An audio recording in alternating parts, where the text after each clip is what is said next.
Hey, How's the volume like back here? like you hear it now, from? I mean, when they talk with them. Yeah, it's got to be fucked up.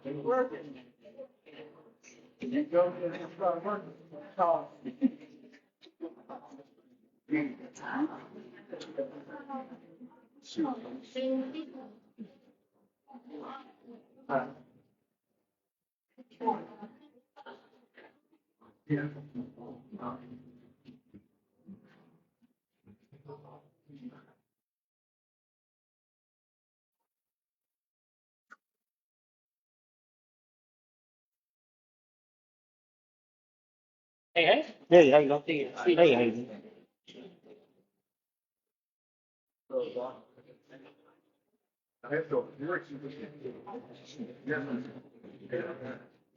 I think we're going to join the first state on interviews this morning. Someone was telling me, I Oh, I didn't know. don't know.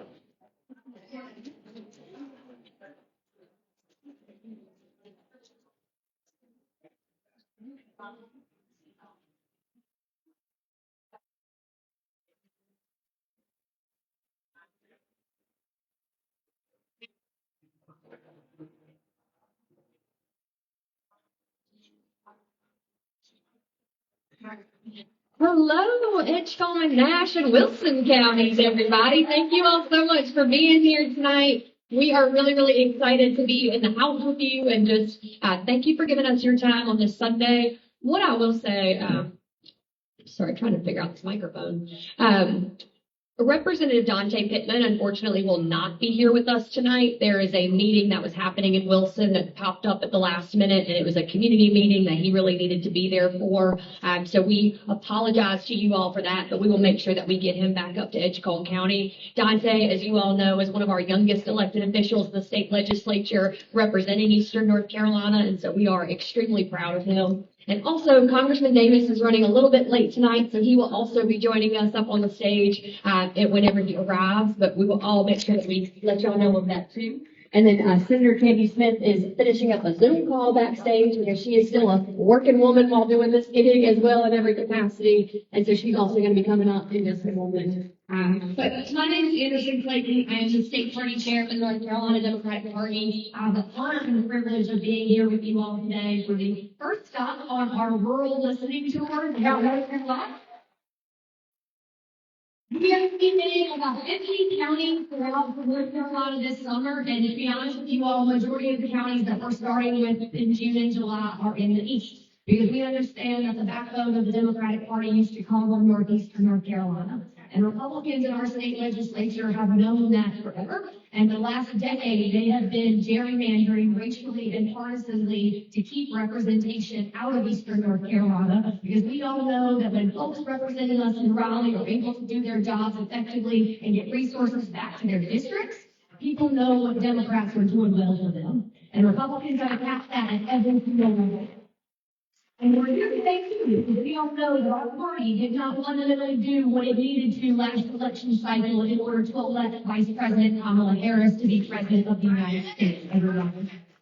And we also recognize that us needing to stand up and to, honestly, show up and hear from folks in our own party, but also folks here. I say Dems and friends all the time, because I know I may have some unaffiliated folks in the House or people that may be registered Republicans that just came out to see what we're about. And I just wanted to say thank you all for being here, because that is part of this, is how we build that community, is showing up in places that maybe haven't seen our party for a long time, but also haven't gotten to hear from our party in a long time. So what we're going to do tonight is we're going to have a little bit of a speaking portion. I'm going to let the folks up here with me introduce themselves to you all, and then what we're going to do is a Q&A. Got our fantastic summer fellow with us, Andrew, in the back, everybody, and then we also have Nathan checking you all in, along with wonderful volunteers from our county parties who are also going to speak here in just a moment too. But we're excited to walk around with a handheld mic for anybody that may not be able to make it up to the two mics that we have right here in the front to ask the questions. And so also, if you are having any mobility issues or you may not be able to get up to the mic, Andrew will be coming around with a handheld one as well during the Q&A portion. But I'm really excited right now to be able to introduce one of our fantastic county party chairs. The work that we do in this party could not be done without volunteers who do this work for free for us on the ground, who show up and make sure that the Democratic Party has a presence. And so I'm very grateful to turn the mic over to Chair Alfreda Perkins of Edgecombe County, everyone.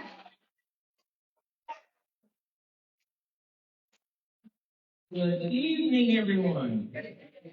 I am so happy to say this is our first town hall, and that we have our guests who are here to give some answers to your questions, inquiring minds want to know. I'm just so proud of the people who came out this evening to represent Edgecombe and Nash. We deserve to have our people that we elected to come out and speak to us, letting us know what's going on. So again, thank you guys for coming out. And I hear a little bit of feedback, but are you all able to hear what we're saying?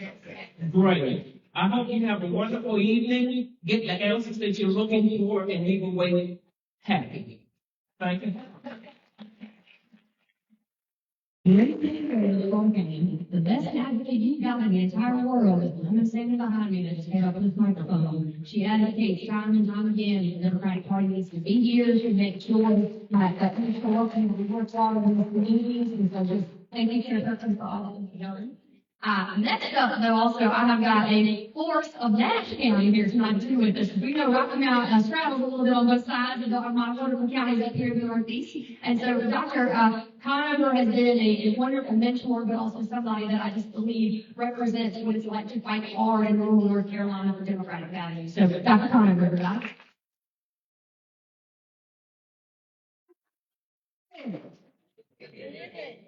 You know, in Nash, we are unapologetically good.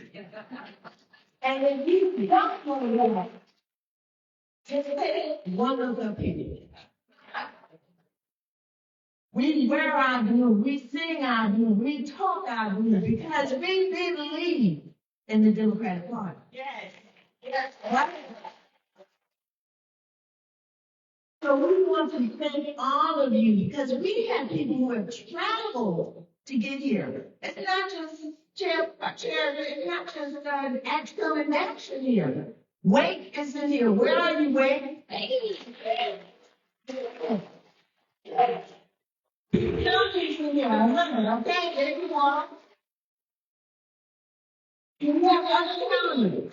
Marvin. Whoa.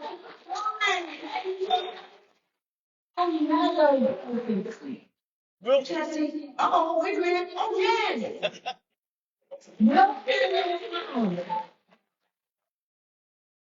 And they're here. We are here because not only do we want to hear from you all, but they want y'all to hear us. And that's what it's about. And because you all are part of the party, it doesn't matter that we don't have this place full, because each one of you can leave here and tell 10, 20, 30 people. So that the next tour, because they're going to hit 30 counties, at the next tour, the people that you know can travel there. So we can stop being hypocrites. Amen. Right? Right. So we can stop staying at home and complaining. So we can come out and make sure that our electors hear from us, and that we hear from them, and that you look at them and see that they are people too. And I think that's probably the baddest misconception out there. Because when you don't connect, you feel like it's just a name on a sheet of paper that is not a human being. Well, ladies and gentlemen, these are hard-working human beings. So we thank you. You all, we thank you. If there's anything that we can do for you and Nash and Edgecombe, let us know. Our tables are out there. Get on our mailing list. Take some pictures, smile. Have a good time, because we are unapologetically good.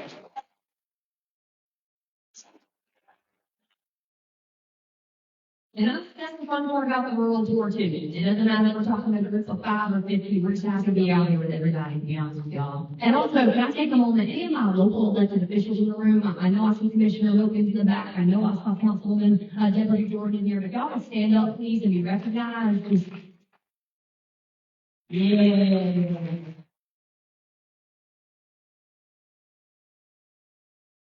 Thank you for all of the work that you all do on the ground each and every day in our communities. It means the world and it makes a difference for us right now. Next up, we've got our fantastic state senator, everybody. Candy Smith travels Eastern North Carolina and does everything that she can to make sure that this region of the state gets what it needs, both economically, but also in terms of resources back to our communities for nonprofits, for community organizations. And so if you all can give her a warm welcome and a round of applause.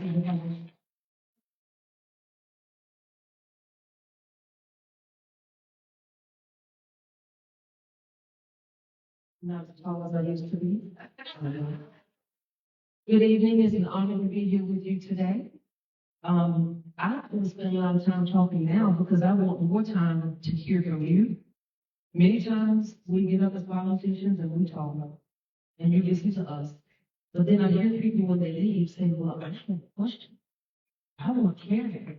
And so my job is to give you as much clarity as possible. The major thing I want you to say and know is the Senate, we passed our budget to the House. And now the House is working on their budget, which does not align with the Senate.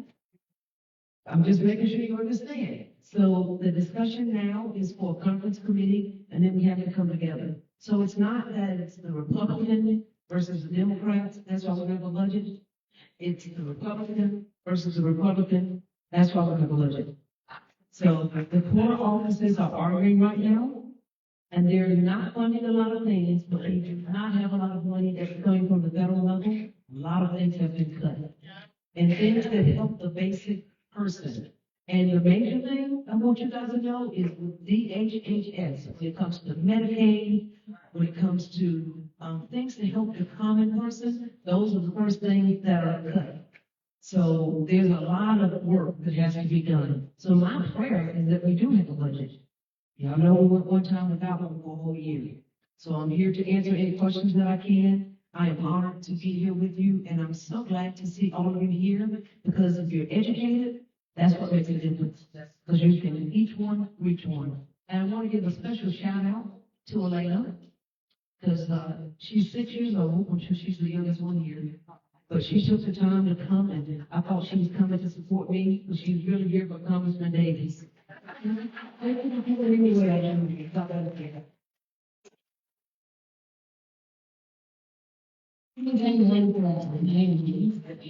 Next up, we've got one of our fantastic Court of Appeals judges, Judge Toby Davidson. All of you may not be as familiar with him, but you all must have been if you watched Justice Riggs' case and watched it go up before the Court of Appeals, because you may recognize this lovely man from defending your vote and votes just like yours.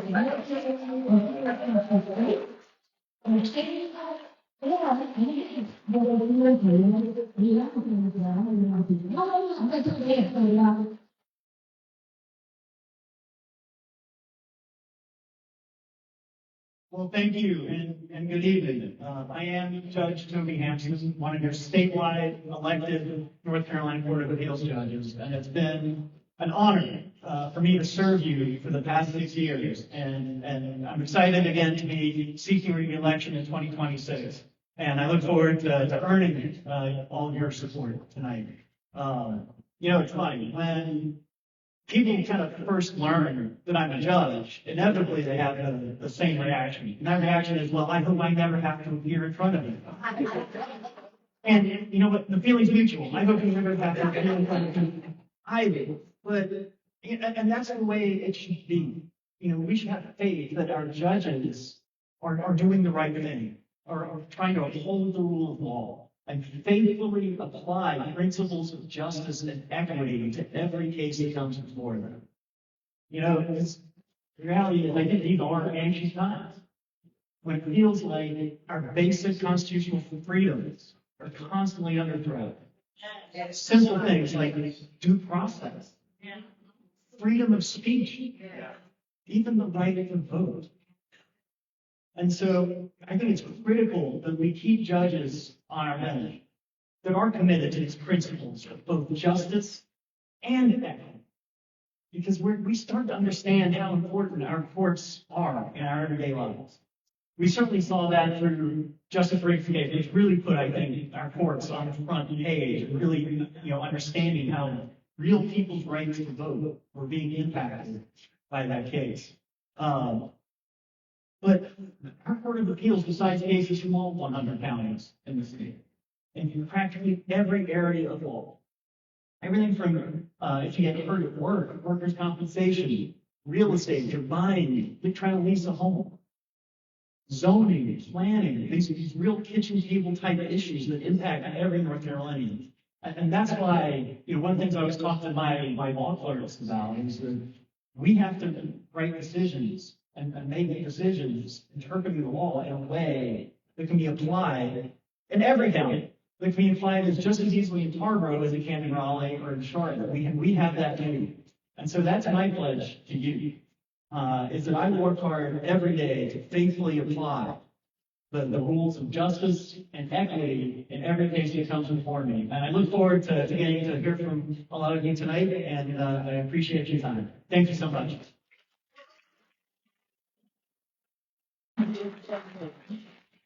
And last but certainly not least, we have someone who has been a true civil rights fighter for us throughout our entire state and also throughout our entire country. Justice Anita Earl has one of the strongest records for litigation efforts and also standing up for voting rights access across the South. So if you all can welcome with me to the stage, Justice Anita Earl, everybody.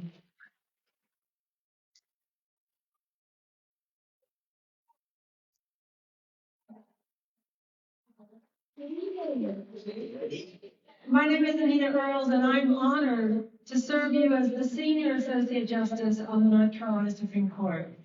I am really thrilled to have the opportunity to be here this evening and to hear from you.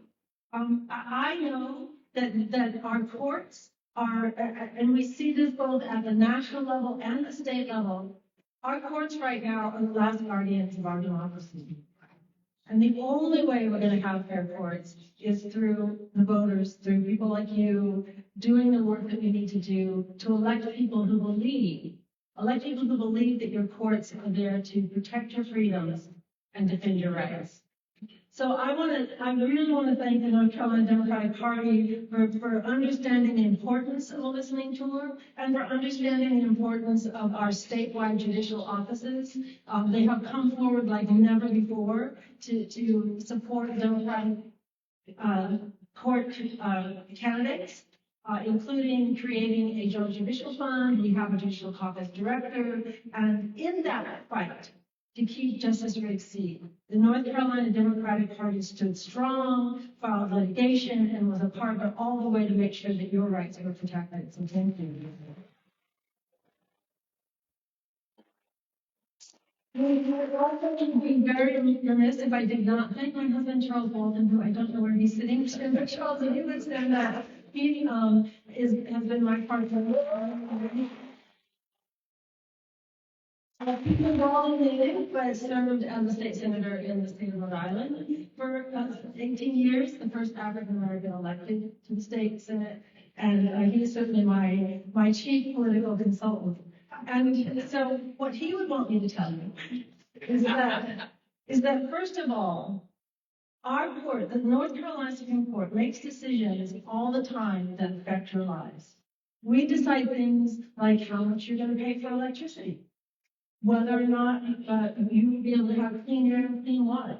And somewhat connected, for example, whether or not Duke Power can pass on to you, the consumers, the cost of cleaning up all the coal ash that they dump on our homes. We decide whether or not, and this is extremely fundamental, but things like healthcare, what you might have to pay if you go to the emergency room and you're uninsured. If you're injured on the job, what kind of rules will determine how you get compensated for that? And most importantly to me, the question of public education. And here I want to tell the story of what has happened to our courts over time. Because in 2022, North Carolina had a Supreme Court with 4 Democrats, 3 Republicans. That court said that the state constitutional guarantee to a sound basic education in a uniform system of public education, that if the legislature would not enforce that, would not adequately fund that, then it's the role of the courts to enforce that right. And we ordered that funds be paid to public school systems across the state in order to raise the level so that every child has access to a sound basic education.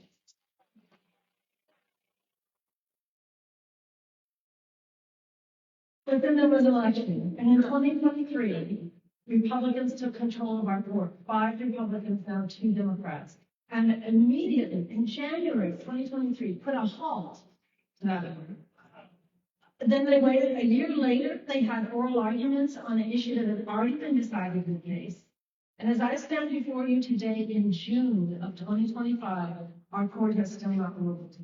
So that money has still been held up. So that is what the difference our courts make. And let me talk finally about voting rights, because not only do I serve with 4 members who are willing to throw out the ballots of legitimate North Carolina voters who served this country in military service overseas. Not only is that true, but in 2022, the Democratic court said that extreme partisan gerrymandering violates the state constitution. It violates your right to vote. And we said, it doesn't matter who does it. Democrats and Republicans, nobody should be distorting how our districts are drawn. Every vote should count equally.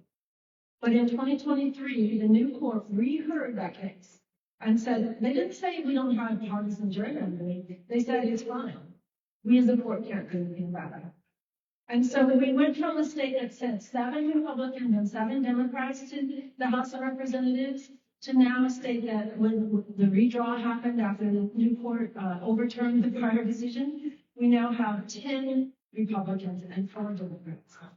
And so if you came here tonight being frustrated and concerned about what's happening in Washington, understand that it's only because that if we had not had that change, right now the House of Representatives would be controlled by Democrats. Wow. And that is the difference that you can make. The good news is we have a plan going forward. And unlike the U.S. Supreme Court that you don't get to vote for, you do get to vote for our court. And if I can keep my seat in 2026, in 2028, we have the opportunity to flip 3 seats on our court. Chief Justice Newby, Justice Barringer, and Justice Berger. All 3 of those seats will be up for election in 2028. And that gives us the opportunity to elect a court that will understand that the role of the judiciary is to protect your rights. Protect your right to a clean environment. Protect your children's right to a sound basic education. Protect your right to a vote that's counted equally and fairly. So I ask that all of you get engaged, talk to people you know, explain why our courts matter. Join my campaign at earlsforjustice.com. I'm really looking forward to hearing your questions, and I'm so grateful to you for being here. Thank you.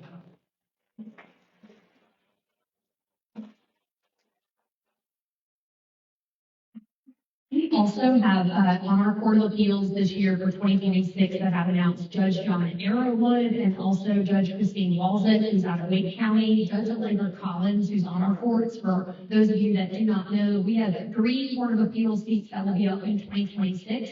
They are all 3 Democrats.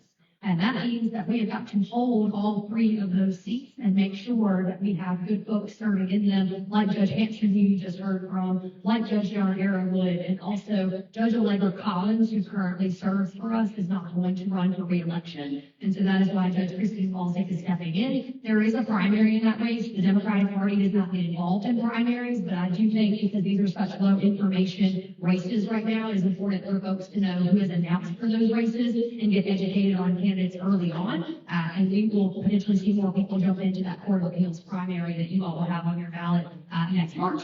And so just so that you all are aware of that one too. We're going to move on right now to the Q&A section of our evening. You know, as I said, Congressman Davis is going to get here soon, but we're going to move on right along to our Q&A, if that's all right with folks. And so, Andrew's going to walk around with a microphone. You can also bring your questions if you'd like to ask it from Mike standing up here too. So I'm going to move over there and grab this microphone. Everybody.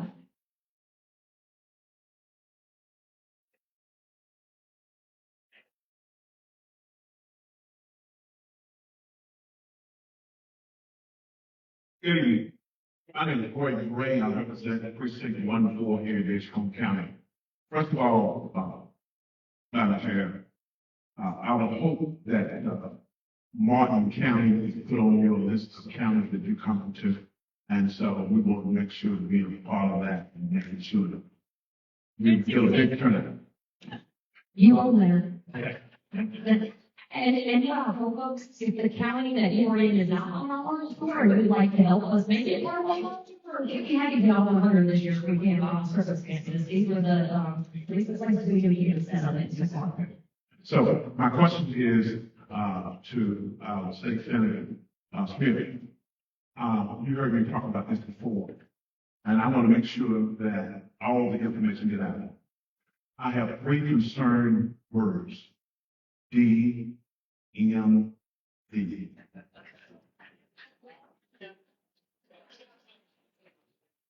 And I heard that the problem that they say the system is broken. We got to rebuild it. Well, in a lot of research, I found it, but they say DMV is in trouble because it was intentionally done. Nobody has been hired for those 80 positions that they have open, and they are probably the lowest paid people in the state of North Carolina. And so people are running around saying, why we got to stand in line for 3, 4, 5, 6 hours, and nobody is telling the truth about why those lines are so long. And so if you can share some more inside information about the numbers, the income, and not the system, is the one that went in and broke the system intentionally. You said 3 DMV, Regional Credit. So that is one of the departments that has the most contact with constituents, is the DMV. We've been battling over what exactly needs to be done. On one hand, they really want to privatize, just to be honest with you, okay? I'm just, you want me to be said to be honest, right? I'm transparent. They want to privatize. So, you know how at the federal level right now, everything seems to be being dismantled? So it can look like it's just disarray and something has to be done, has to be something different. Well, we kind of had a little bit of that with the DMV. When you look at all those vacancies, by now they could have been filled, at least half of them, right? But that ain't happening right now. So we have some new people in place. But just having new people in place with the amount of people who I receive calls from, who are standing in line for hours, can't get appointments in the area, and then their license are about to expire and they don't know what to do. We do need an entire new system. It needs to be updated.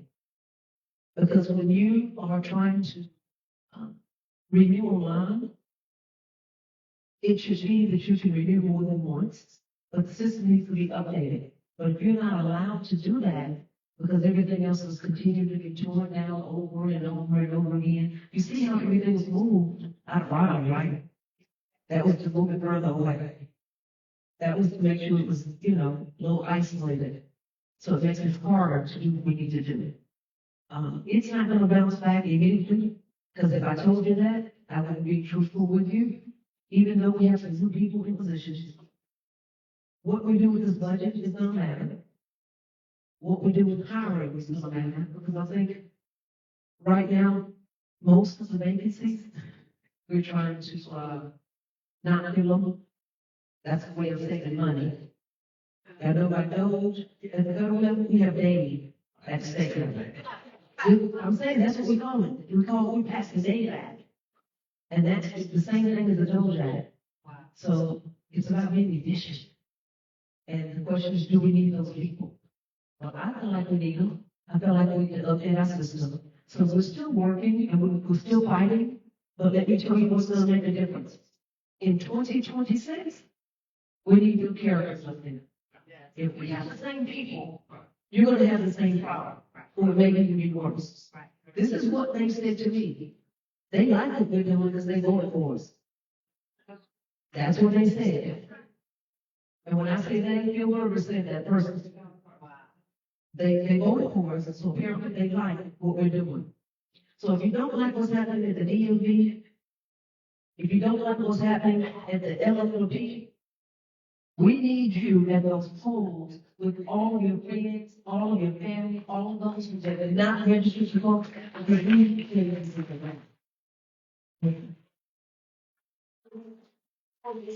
right. Address the issue. Can you start saying, and your colleagues start saying, because it's coming. People are gonna get stopped by law enforcement and their license have expired. What are they supposed to do? That's one of my biggest fears.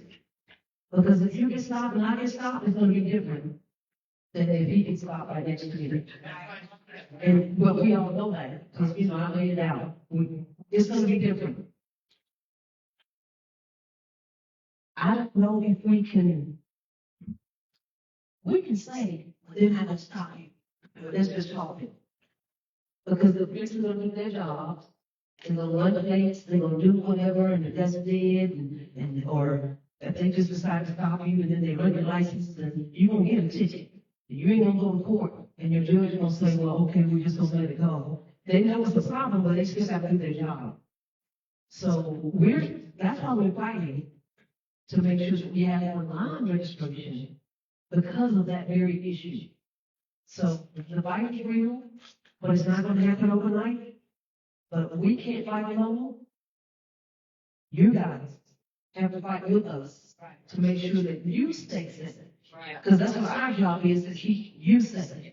So we're praying that the new person who's in there, one of the first things that we let him know is about those expired licenses and what we're going to do, because I think maybe we can give some kind of extension for like 30 days or 60 days that will allow people to go to different counties and get appointments. So we'll see how that works.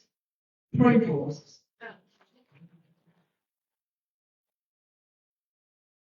Thank you so much. Thank you, Pastor Fred. Thank you for being here in Edgecombe County, Reverend Richard Joyner, City Council Services for Rocky Mount. Also, Pastor Cornelius and Baptist Church here in Edgecombe County. Thank you for your support. Thanks Representative Shelley Willingham, who's here, also our representative. Also, Gloria Brown. Health here in the eastern part of North Carolina is different than anywhere else in this state. And we have to recognize that. And a lot of what we lose in the eastern part of North Carolina to our battle with Republicans is that these grassroots issues got to be addressed and have to be dealt with.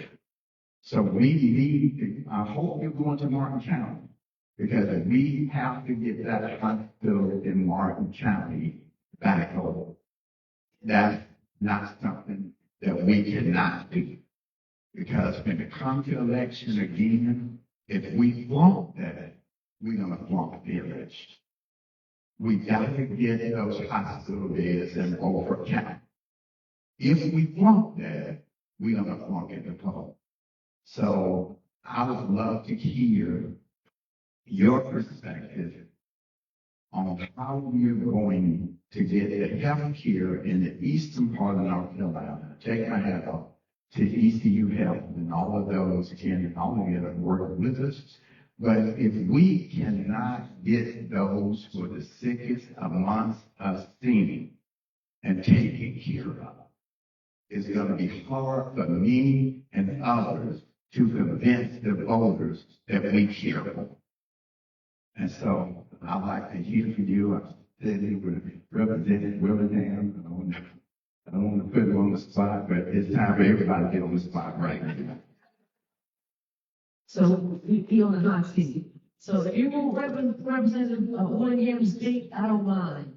I will tell you this, that when everything happened, I was called to a meeting, and so I showed up. And I know I don't represent Martin County, but as the chair of the Legislative Black Caucus, I represent all 100 counties. So my job is to be where I'm called. And I was there with ECU Health, and they're actively right now working to try to see what we can do to get that hospital back up and running. I'm staying in contact with Ms. Kashida Jackson, and I know you know who she is, Reverend Joyner. So we're working hard to see what we can do, because you are absolutely correct. If you do not touch the basic needs of people, you can't ask them to do anything. Why would I ask you to go home if we can't take care of your health? If you can't walk, live, breathe, how am I going to get you to go? So the fight is real, but I'm on tag team. Representative William, you got something to say? The microphone's right there, right?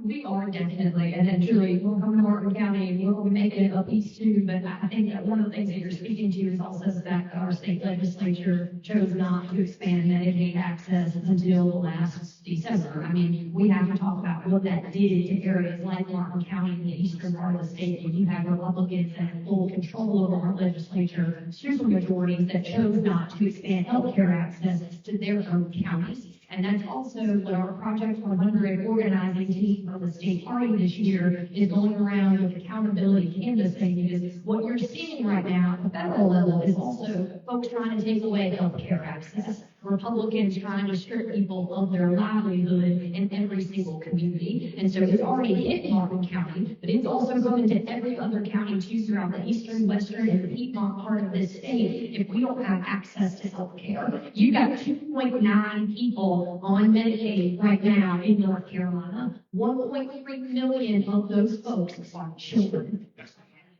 And we've got to start talking about that more and what that means. And I understand that too. And it's got to be from us doing stuff like this, but it also has to be from us making sure that folks that did not vote our way last time understand why their social and their safety net is being taken away from them by Republicans. But a lot of that's got to be on the ground now, because they are already priming people. Republicans have built up a media warscape if you are looking at what happened nationally last year with disinformation. And it's a lot harder to bring somebody back from being misinformed right when they already have been. We have got to get into communities now, and I understand that means us showing up in Edgecombe and Rocky Mount a lot more than what we're just doing right now. But I know that Sheriff Perkins and Sheriff Conover are working on getting out in the community, doing the accountability work, and trying to make sure that we're organizing each and every day. And it's not just doing a rural tour stop in this county, but it is consistently showing up at doors right now, helping folks understand what's going on and how it impacts them. I think I see Representative William, you stand up right there, let's speak to it.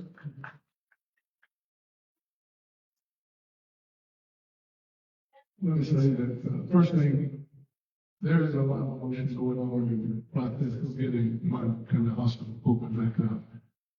I can tell you that money was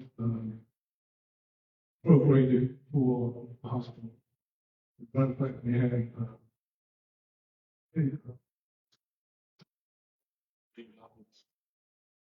and there was a certain amount of money that was earmarked for Martin County for the hospital.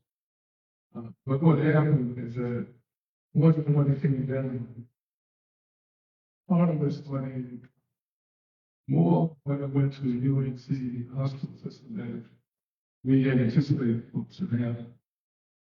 So Martin County getting much less than what it should have gotten, and also getting much less than what's needed for ECU to allow to take the hospital and children back up.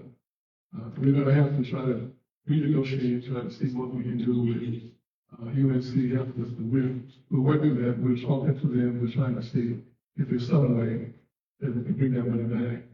And just as Reverend Jonah mentioned, it's kind of a combination kind of thing. We need to put beds in Wilford County and also do the hospital in Martin County, which would be an emergency rural hospital, which would be the first one. We would first be the country to do this first in the state.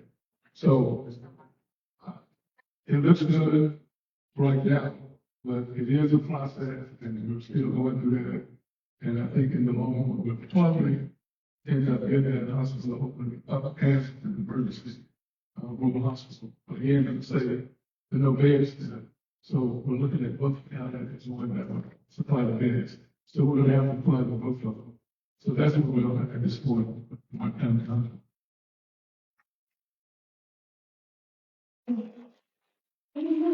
thing, just to further amplify what Chairman Clayton said about the importance of getting out in clear information. That is, it's so important to hold accountable who's responsible for the current crisis that we face, and to be clear about the differences between what Republicans and Democrats are proposing for the future. And so, just to give you a concrete example of that, my opponent, so Sarah Stevens is a member of the legislature from the western part of the state. She has declared she's running against me. 2 weeks ago, when the House was debating a bill about whether or not breast cancer screening for women should the more advanced screening be paid reimbursed at the same rate as mammograms. Right now, they're not. For many women, they can afford to have the mammogram, but not the more extensive screening that they absolutely need to protect their health. My opponent said on the floor, well, we can't do that because that would just be too hard for insurance companies. She said that, and this is a woman who herself is a breast cancer survivor. So ultimately, the bill did pass the House, but my point is we have to know what these folks are saying and doing and hold them accountable and let other people know that so that this disinformation does not confuse voters or potential voters or discourage voters. And one really valuable way to do that is these personal stories. And that's what you all have connections to, right? Like, so you know the toll that it is taking on families and individuals in your communities. And so finding ways to lift up those stories and talk about the impact, how people's health is being impacted in negative ways by not having the access they need, that is something you can really do that can help make a difference.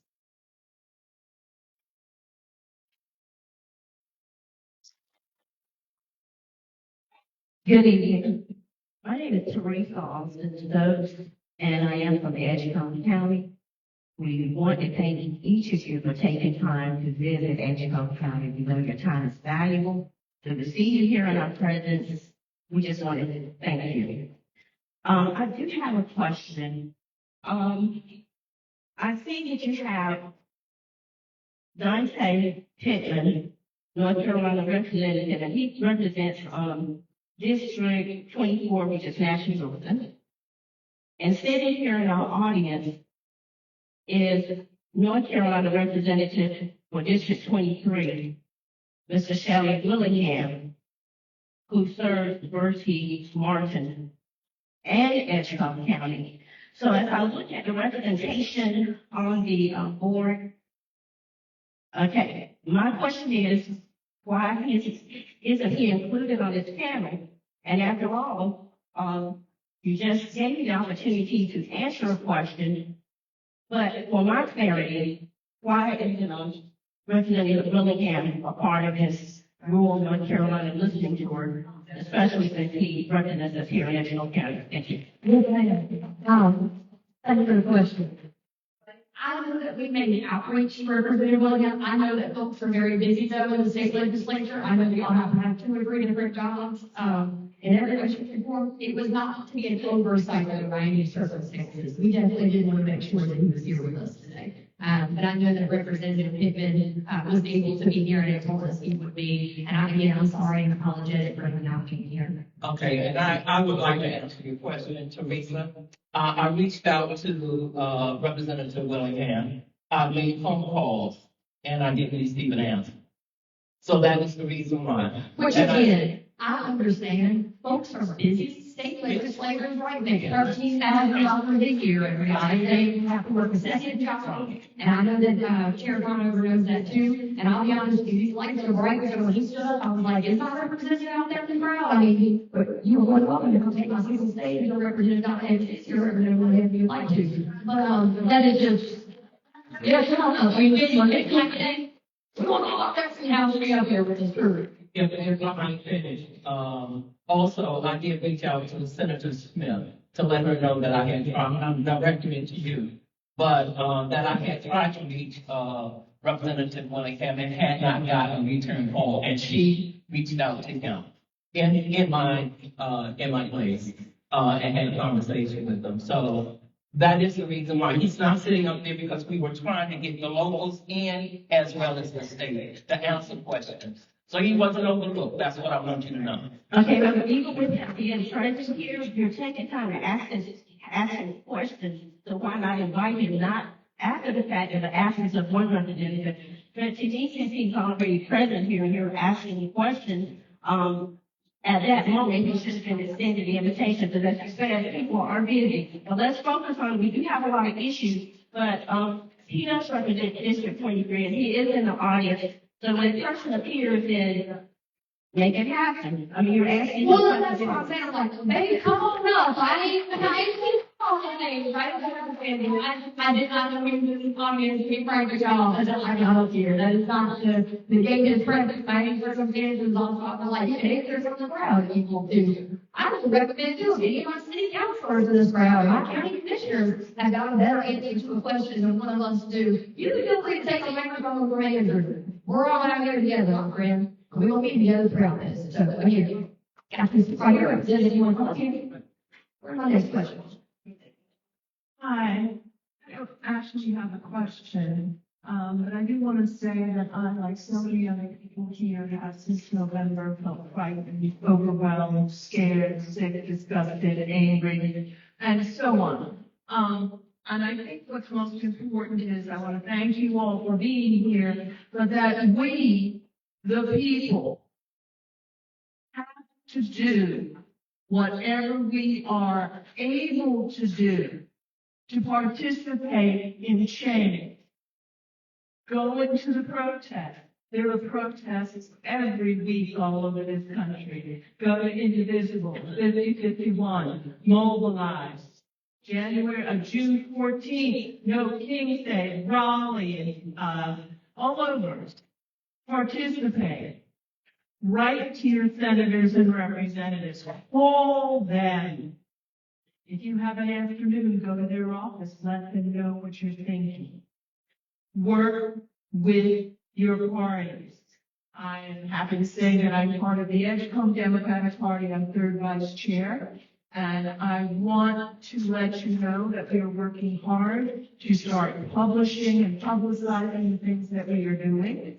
And I want to invite anyone who's a Democrat in Edgecombe County to come to our June 5th meeting on Main Street, 5 o'clock. Come early, chat. Meeting starts at 6. And June 9th, we're having the Paint and Sip headquarters fundraiser. It's on Mobilize, and you can come and purchase tickets when you come there. We're going to have a lot of fun. But I think participating in any way you can, for me, has been a way to relieve the anxiety and stress of the things that are happening in this country. June 5th, the meeting starts at 6, but we will be there beforehand if you want to come have some snacks and chat. And June 9th, the Paint and Sip starts at 5. It's posted on Mobilize so you can sign up. But then just purchase your ticket when you come to the door. We're going to have a lot of fun. If I can just add to that as well. Thank you so much for that comment and for that information. For 30 years I was a civil rights attorney, did a lot of voting rights work, and I feel an incredible sense of urgency because even though the federal courts ultimately said that the 67,000 ballots challenged by Jefferson Griffin can't be thrown out for the 2024 election, they said it's perfectly fine to change the rules in advance of the next election. So we know that there could be as many as 400,000 voters in North Carolina who don't have the last four of their social security or their driver's license number associated with their voter registration. So for those folks to be able to vote in 2026, we probably need to make sure those rules get all corrected. And it's somewhat related to the DMV question because a lot of people registered through DMV, and so the real problem that they didn't get the numbers, the board elections didn't get the numbers they're supposed to have. But if you haven't already, go to the griffinlist.com. That lists all the 67,000 voters that were challenged. And, even if your name isn't there, You might have a neighbor, a friend, someone in your church, someone in your book study group, because trusted voices are the best messengers to get across to people why they should take action and get their voter registration up to date. So I urge you to work with the local board of elections and to make sure that those voter registrations are corrected. The other thing I would say is that now is a great time to register people who are unregistered. Right? A lot of people move into the state. If you move counties, if you move from National to Edgecombe County, you've got to be registered. There's potential that either federal law or state law will change what is required to register or how we can register. And so now is a great time to really work hard to make sure that people are registered. We're gonna go to Wade right here, and then we'll go to the back, and then we'll come over here. Sounds good. First of all, thank you all. I'll do a quick preface to my question and then get right into the question. And it's just one question. So I'm Wade Wilson. I live in Pitt County. I'm the Greenville 4B precinct chair and serve as the second vice chair of the 3rd Congressional District, which is very eastern North Carolina. And so thank all of y'all for being here, because I think these types of forums are super important. There's two of many, but two big things that really concern me about the state of our politics. And one of that is the belief that Democrats are just the lesser of two evils. And the second would be the extreme lack of young people who choose to participate in any sort of politics, let alone in Democratic Party politics. Well, I'm a young person, and I don't think the Democratic Party is just the lesser of two evils. I think we're a good party. I think we're sometimes a very good party. And the reason I show up to things like this is because I want us to be a great party. So I asked first to Chair Clayton to really extend it to the entire panel. By the way, Chair Clayton's probably about the same age as me and is doing 10,000 times more than I am to improve the North Carolina Democratic Party and the Democratic brand across the country. But my question is, how can we inspire more people of a younger age to get involved in Democratic politics and prove that our party is better than just not Trump? That's my question. Well, I was talking about this earlier, Melanie, it's actually about young folks. And thank you for the question. Thanks for being a precinct chair and being involved in Pitt County. We're also bringing a roll throughout Pitt County on June the 10th, and so we'll be out there too.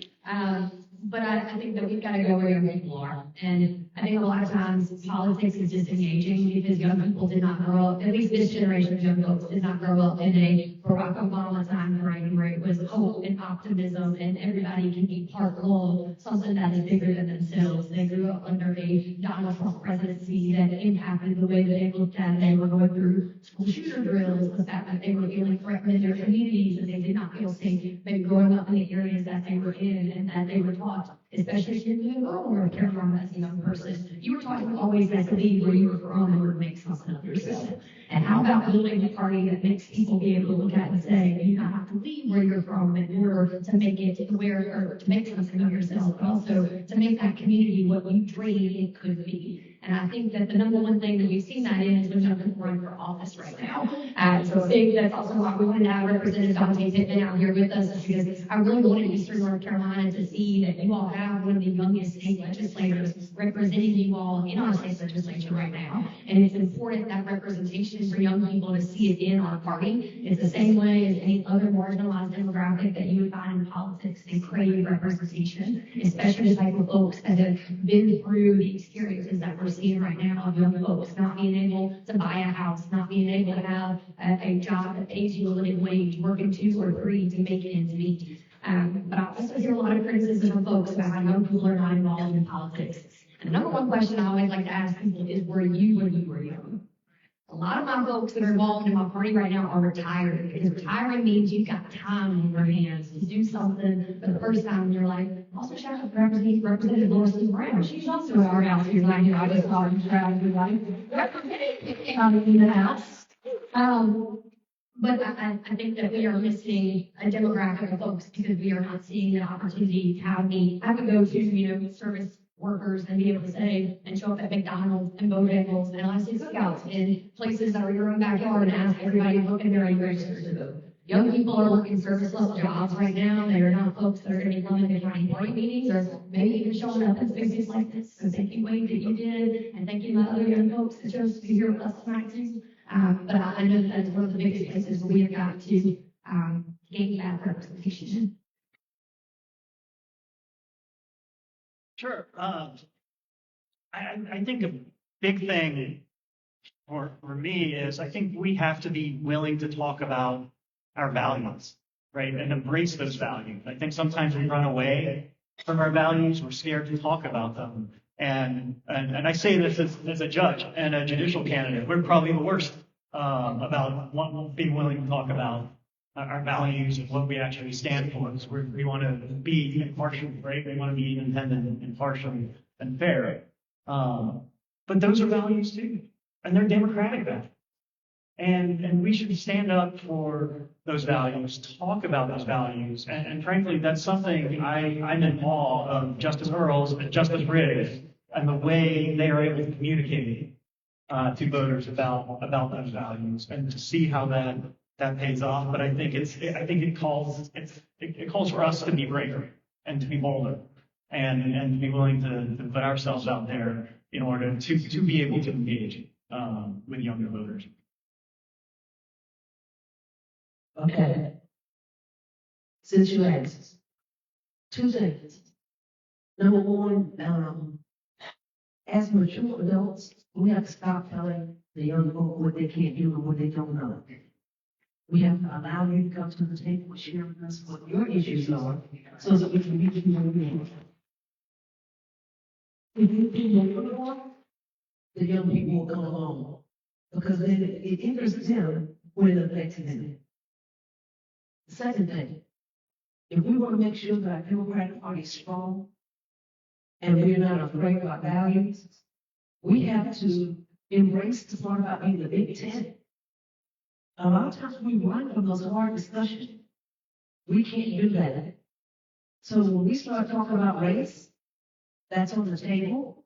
Like right now, anybody who's my color is being attacked. And it's hard for someone else to be saying that because they're being attacked. But if we don't come together as a Democratic Party and talk about that and figure out what we can do, then what's going to happen is you're going to have a divide within the Democratic Party.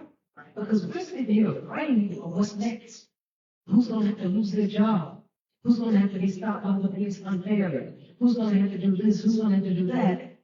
But then we can't have someone else not willing to talk about it and saying it's not an issue. So if we don't come together in our own party, guess what they do? They cause division. They're trying to do that.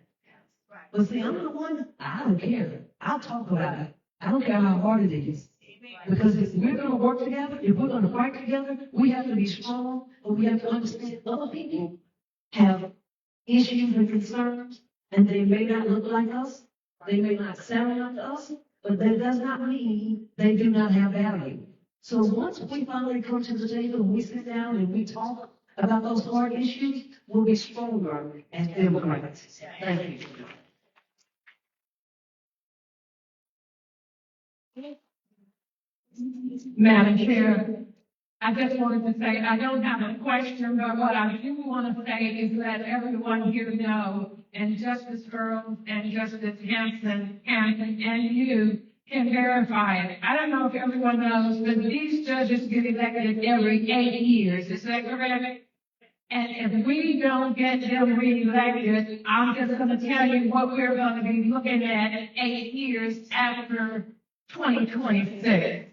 And so just keep that in mind. We have to get them elected. Also, I believe, Madam Chair, there is a specific website for the judges, is it? Where one can donate for the judicial races.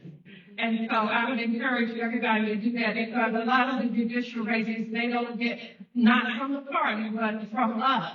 We don't talk about the judicial races that much. And you see how important they are, how they were when we had the runoff, when the Supreme Court was being challenged.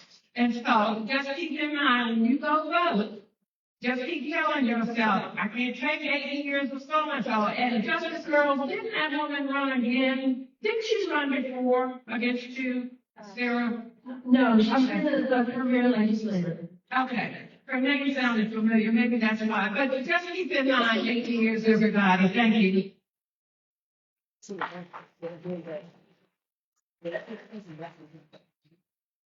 it my turn? Yeah, go for it, girl. Ask her. She's coming up to that microphone. Good evening. Good evening. Thank you all so much for bringing this world tour to Edgecombe and Nash County. I have worked hard to get as many people here as I could. I even worked hard at my local food line, recruiting cashiers and the stock boys, to let them know that you're here and to get their phone numbers and text them the flyer to encourage them. And I encourage you to please reach out to our young people before election time so they can see faces like this. And thank you.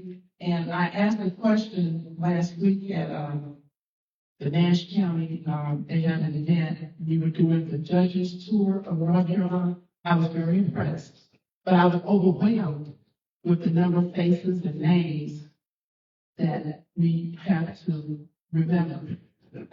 And I was asking for a pamphlet or something, to make something available so we can pass it out in our communities so that people can start seeing we're talking about and to help me be more intelligent in my presentation.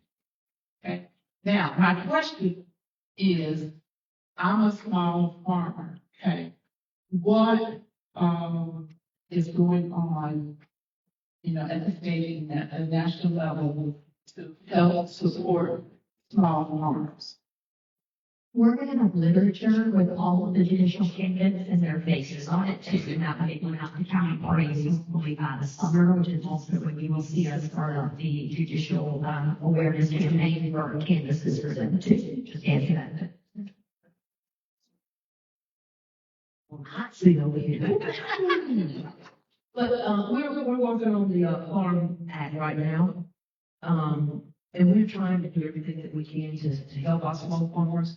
We have to continue to push and continue to fight. And we are, I'm talking with Senator Jackson, who is on the Senate side running the farm bill, so that we can get as much money as possible into that farm bill to help you all. Because a lot of people don't understand. They go to the grocery store and they think they're just getting cucumbers and going back and eating, getting chicken and going back and eating. They don't understand that all that comes from you all. So I take farm tours often so that I can see what it's like. And I get calls from a lot of the farmers because our job is to support you. Because if you guys are not supported, we don't eat. And I like grits and eggs and bacon too much. So we're fighting for you. I don't know what it all looks like.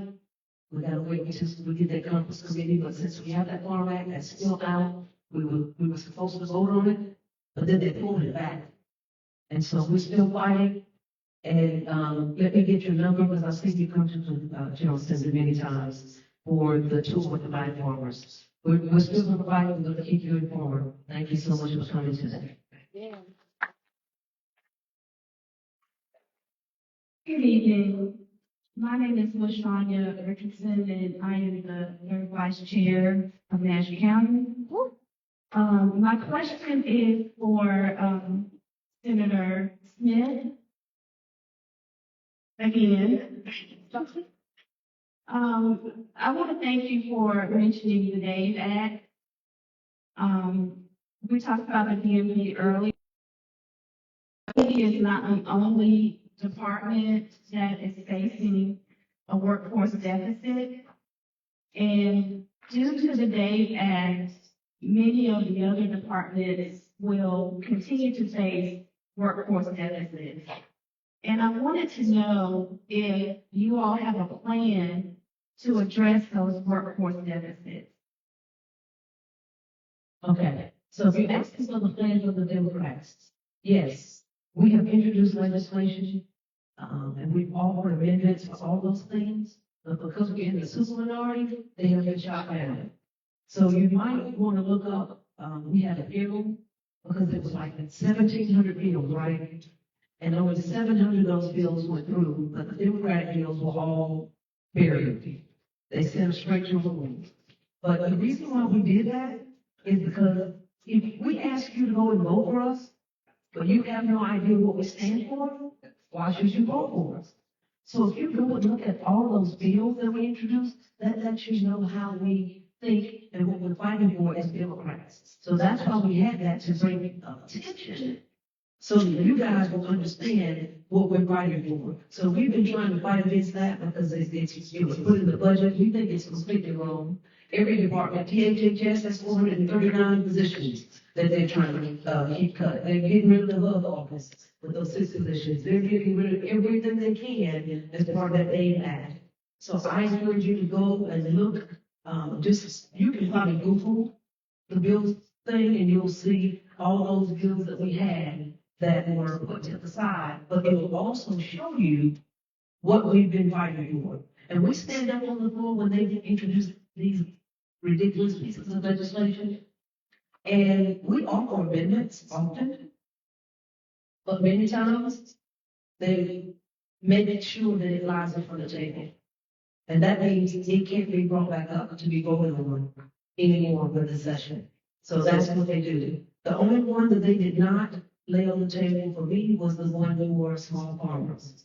So I did offer an amendment and during the Farm Act, and they called for a break immediately because it would look bad for them to vote against you guys. And so they came to me and said, let us work on it. And if you make it lay on the table right now, then we're not going to be able to bring it up. And we need to make sure that we're taking care of the farmers. So that's why I said, let's do fighting.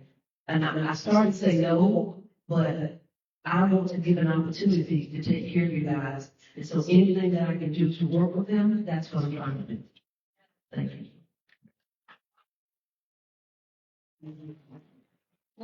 And I'll be honest, this doesn't help as much for state employees that we're looking at, but for federal employees and what's happening at the federal level of that, because you're also seeing folks across North Carolina lose their jobs from the cuts that we saw, DOGE and Elon Musk bring at the federal level. Jeff Jackson, you all, the work that you did, because I know that I have volunteers as precinct leaders and folks that knocked doors and made phone calls last year, and sometimes we look at what happened at the federal level and we think, man, was that for nothing?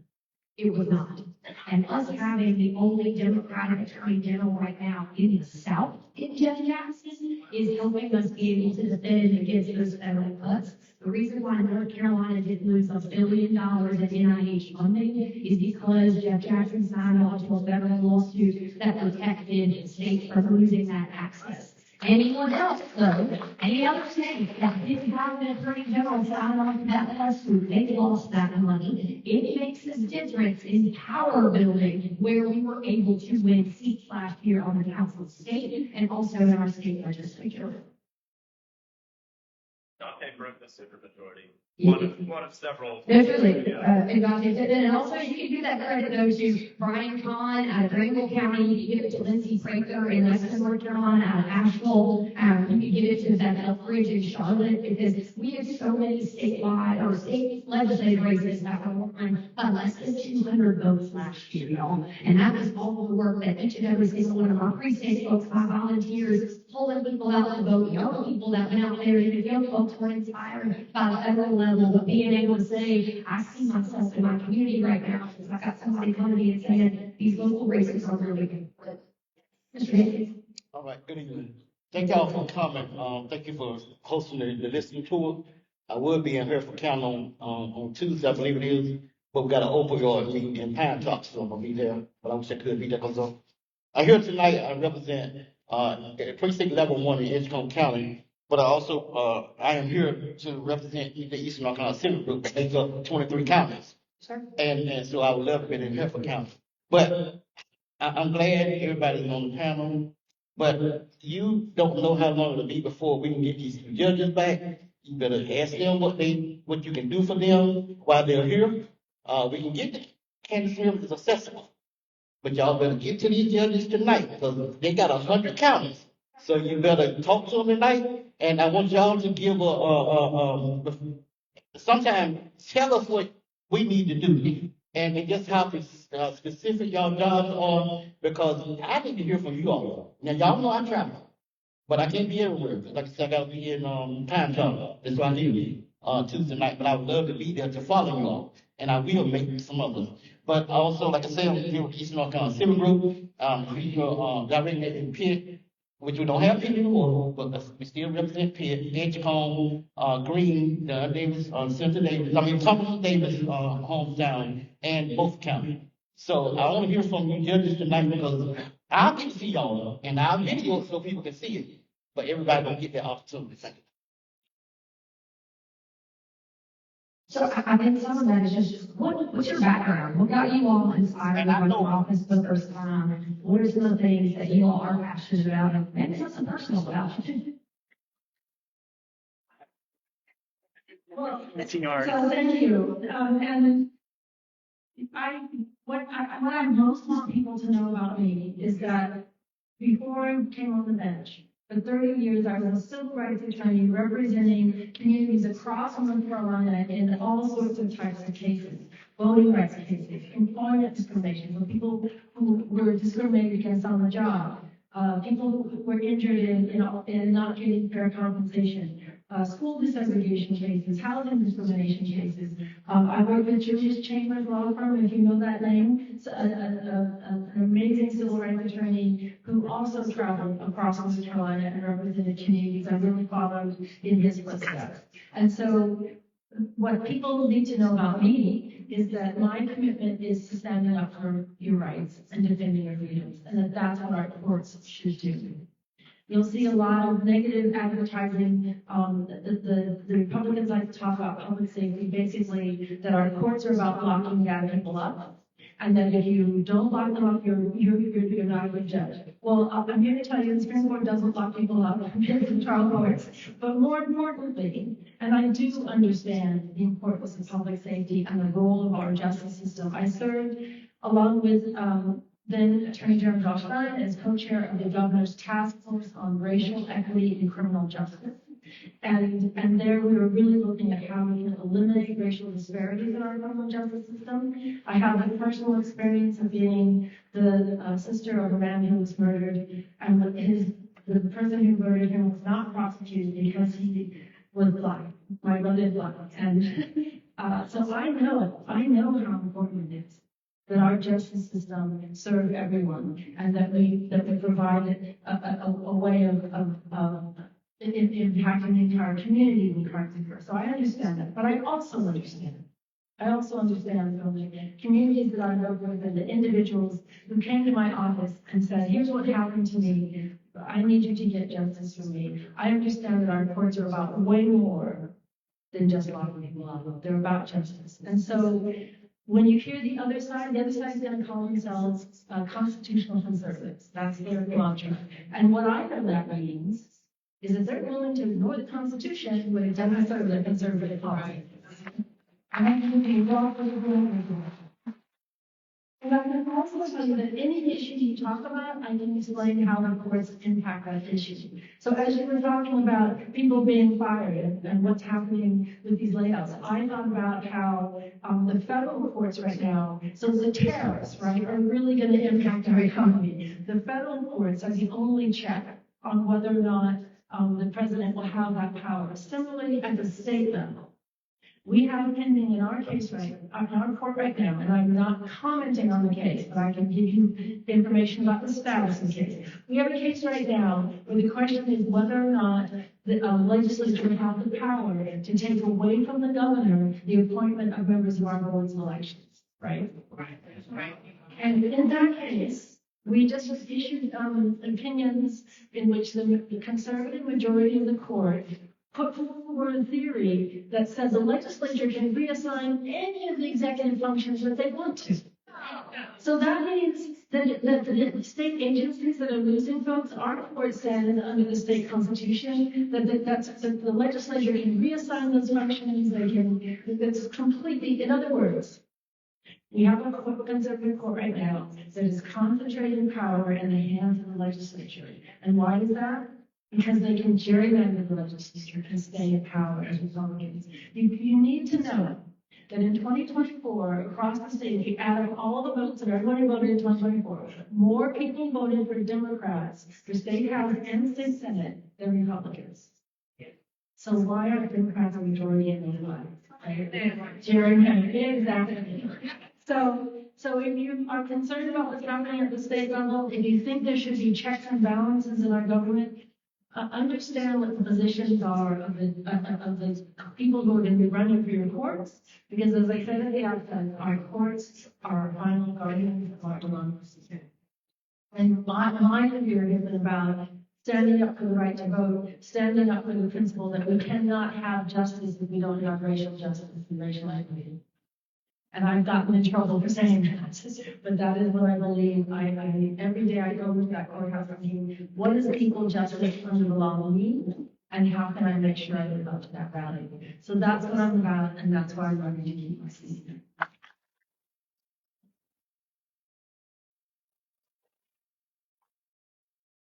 So I'm a proud product of North Carolina Public Schools. I grew up mostly down in Moore County, attending schools like San Jose Farmland Elementary and Union Pines High. Before graduating from the School of Science and Math in Durham, I went to law school in Boobies Creek in Harnett County. And before I came on the bench, I was in private practice in Raleigh. Focusing actually my career on handling appeals in the State Court of Appeals and State Supreme Court. I'm currently the only sort of NC State Bar certified specialist in appellate practice serving on our Court of Appeals. And so, I love that court. I grew up as a lawyer in that court, as a law clerk for judges like Eddie Green and Wanda Ryan and Bob Hunter, not Bob Hunter, Democrat. And so I just came to really respect the work of that court because of how it does touch the lives of all North Carolinians in practically every aspect of law, civil, criminal. And I look at the courts, and for me, I sort of Hamiltonian view, right? Like Alexander Hamilton just said, the courts are the weakest branch in government, right? We don't have the power of the purse, like the legislature. We don't have the power of the sword, like the executive or the president. The only way courts can operate is if they have the trust in the people. Right? And that we can't enforce our own decisions. We rely on people and people's faith and trust that the courts are doing the right thing. And so that's what inspires me. And the way I think about it, how many times do we hear people say, that's just the law, that's not real life. Well, I reject it. Because I think with the law, when properly interpreted, and properly applied, should make sense. It should make sense in your lives. And if it's not, then we're doing something wrong. And we need to go back and rethink our decision. Because, as I said, our decisions do impact the lives of North Carolinians in all 100 counties. Right? And we know North Carolina is such a diverse state, both rural and urban and suburban. Right? And so we have to get it right. We have to decide cases in a way that's fair, that's just, that's equitable, but can then be applied in every community around the state, and be applied equitably. So that's kind of my why, that's a little bit of my judicial philosophy. And that's something that I just, truly believe in. And, I'm a husband, I'm a father, I have three daughters, so I'm a girl dad, and then, so they have to keep me honest and grounded, and I'm sure you'll see them out on the trail with me in the next few months. But, I think about them too, right? I think about what world that they're growing up in, and hoping that they have the same advantages that I did growing up in Moore County, so.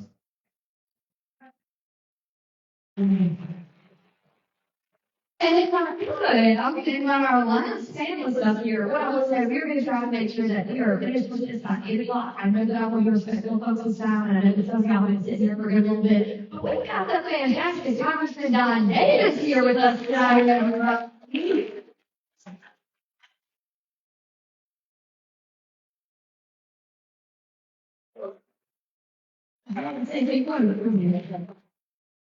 Well, hello, Eastern North Carolina Democrats. So good to see you tonight. We've been running around, but nevertheless, we said we're gonna get here. That's why I know Anderson's in town, right? Let's give a big hand to Anderson. Give a big hand to Senator Smith. Senator Smith came in right after me in that Senate seat, and I got to tell you, she's been working it out, hasn't she? We appreciate you. I'm not going to leave out the judges. Oh God, where would we be if it were not for our judges? Let's give a big hand. Big hand. Big hand. Oh, come on, y'all keep having that.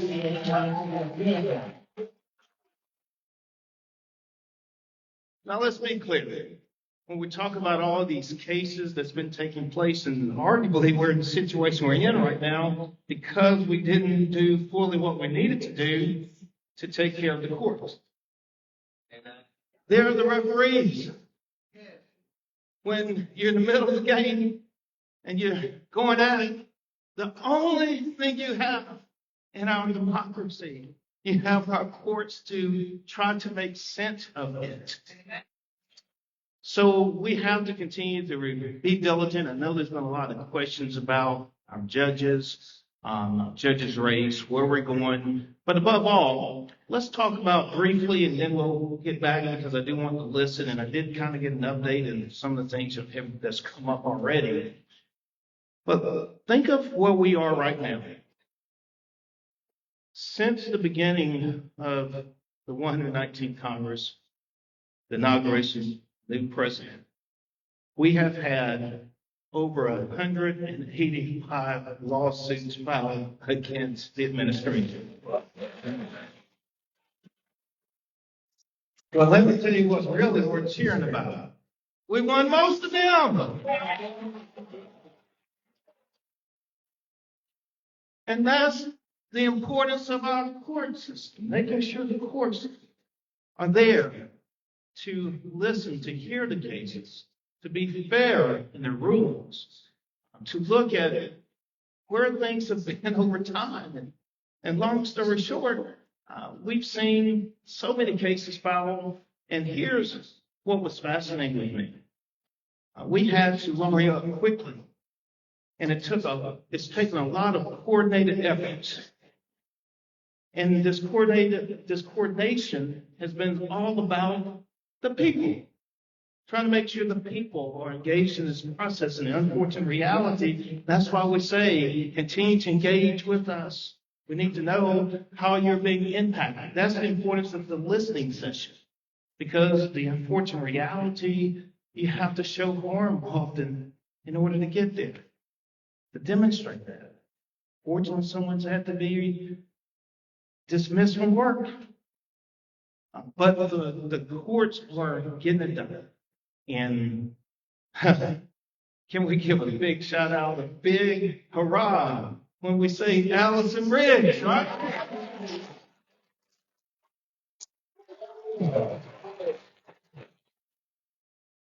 Now, there was so much on the line on that case, and it ended up the way it should have ended on the election day or soon after. But nevertheless, I just want to continue to elevate and to Justice Earls. We know you. You've been out there for a long, long time. Long time. And I can tell you this, Eastern North Carolina, we're going to do everything we can to do our part.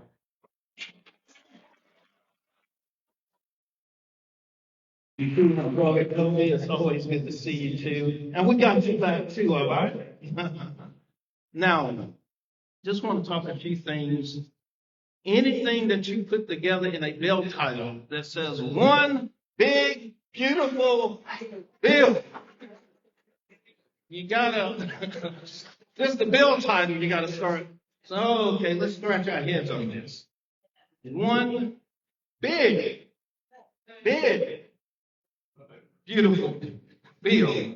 And I say it from the perspective, I mean, even our conservatives have been like little government, but we're talking about a big bill. A big bill with a lot of cuts. A big bill And I've heard concerns about Medicaid that's come up in this conversation already during this listening tour. And I want to speak in terms of two populations in particular that we just absolutely have no choice to fight for in Eastern North Carolina. One, our seniors. You're not going to have Social Security, all right? Matter of fact, when you go on the opposite, you pay into it. Okay? And we have to protect Medicare as well. That's the minimum, that's the basics.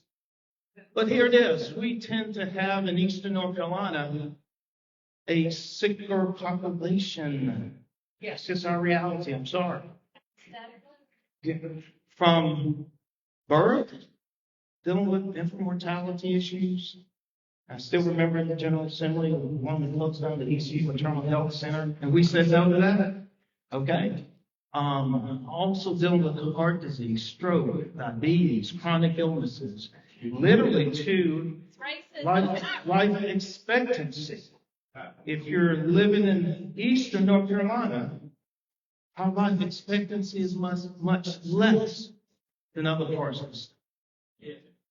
This is all documented, and you can't make this up, y'all. I mean, I'm saying across the board, you see these disparities at the highest rates in Eastern North Carolina, and then when we know that there's so many, I'm going to say it this way, going around talking to young people, they're leaving because of the lack of what they see as opportunity in these. So we have to keep working and fighting. I do so much talking and working, and I can tell you all about what we're doing there. But we are working without any doubt to create real opportunities for young people in the East. That's why so many are leaving, and we're left with an over-aging population. But those who are here now become highly dependent on Medicaid as a population. Now, we have to be clear about this. You're talking mostly a working population. Working population. It's just that they don't make enough. That's what the issue is. So we fall, and we have to be clear on this. It was Democrats that stood the gap and continued year after year. And over 10 years it took us, but we got there when we expanded everything. And that was so essential. Now I'm going to tell you why. In Eastern North Carolina alone, you're talking about another 95,000 people in our healthcare network now having access to a healthcare provider. 95,000 in our healthcare network. It's not just that. But I'm going to tell you why even conservatives got behind Medicaid expansions. And they're still pushing support for Medicaid. Conservatives, yes, there are. Here it is. Because over 3,000 jobs, when you build this out, will come into Eastern North Carolina. All the infrastructure and network to support now these new patients that come into the system. So there's economic benefits, there's health benefits, it's tied to it. But let's see what's before us now. Trying to make the case, making the case. We're going to cut some $700 billion out of the system. Make the cuts. Medicaid has been the single target of all of this. We have to be clear. Even Trump has said that he's want to stay away from Social Security. But Medicaid is the single target. And we have to fight for those just because they don't make enough to still be able to have access to a healthcare provider. And we're going to continue to do exactly that. And then the other thing, when we talk about nutrition, that's another line item. But they're looking at making large cuts. But here's how they're trying to deal with nutrition.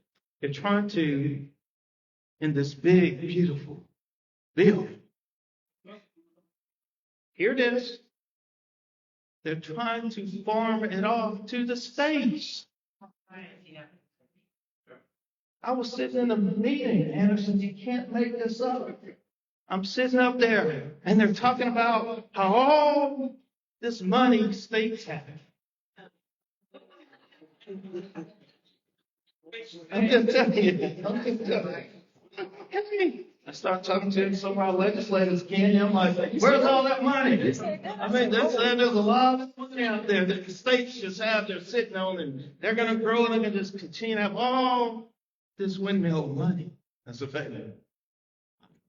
We have to be clear, we have to guard against unfunded state mandates. And the way this still works, even going beyond nutrition, we're not going to let them dismantle the Department of Education. We can't do that in peace.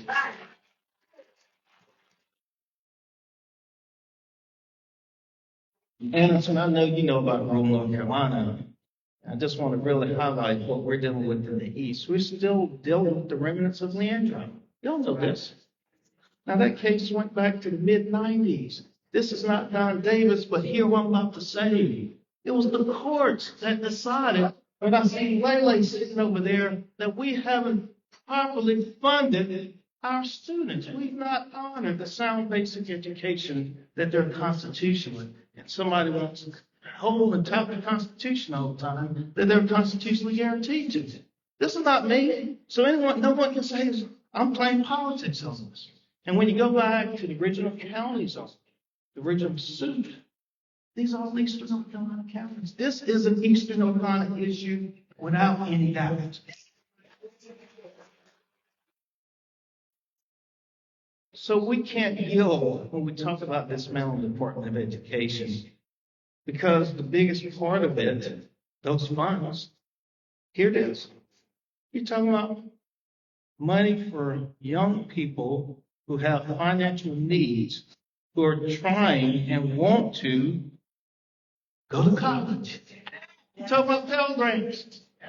And if that's not enough, where the largest spending typically comes from, you're talking about now children with exceptional needs. You're talking about, here it is, who's dealing with homeless children? This is where these funds are coming, and what they've said for a long time is, well, we're going to just take it, and here it is. You shut down the department, but we're going to keep the money and send it to the states directly.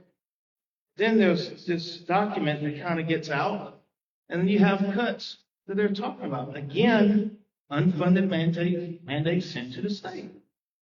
You can't send all of these unfunded mandates across government to the state of North Carolina. Why? Let's break it down. It's this simple. I want you to hear this and understand this.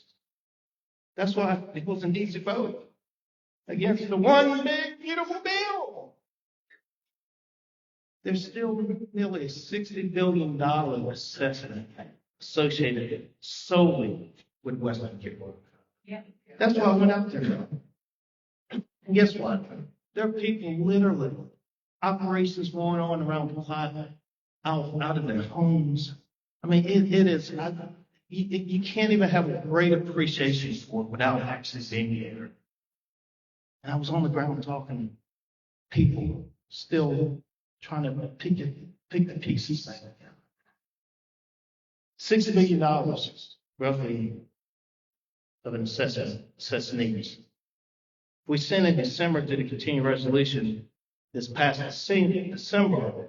North Carolina's portion is probably roughly about $20 billion. The states put into money unity.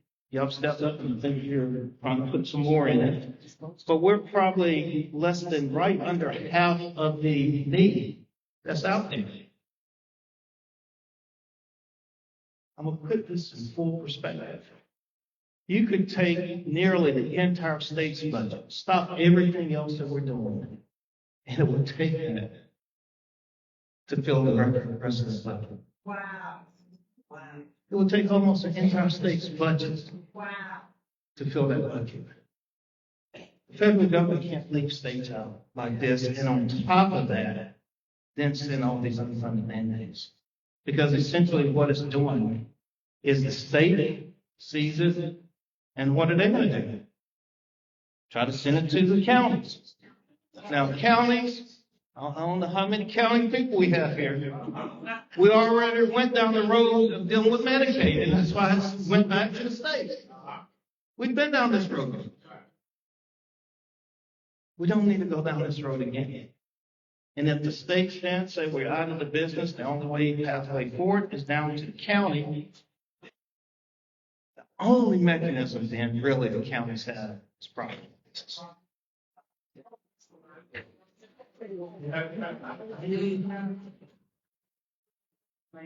Just keeping it real. So just know this, we're going to continue to stay in this fight, and we know what this is about. We know exactly what this is about. It's going out the tax package. Because even the president himself, here it is. Whether you like it or not, Elon Musk is gone now. At least he said it. Why? Why? Because now they're disagreeing of the level of the cuts. I mean, they're fighting over how deep to go with these cuts. There's a simple solution to this. I know that. Yes, let's pay us. Tell us now. So we're in this. We're going to stay in this. And what I'm highlighting, part of it, the core of this is, so when we're at the joint address, President Trump looked and said, hey, we're going to balance, do something we haven't seen in 14 years. We're going to balance the budget. Okay? Which means taking on the deficit. Long story short, Elon Musk said he was going to realize over $2 trillion in cuts. $2 trillion in cuts.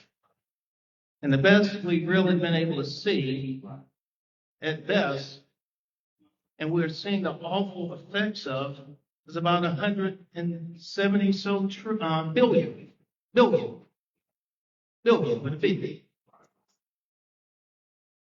So, I guess I'm not too upset that he's leaving home.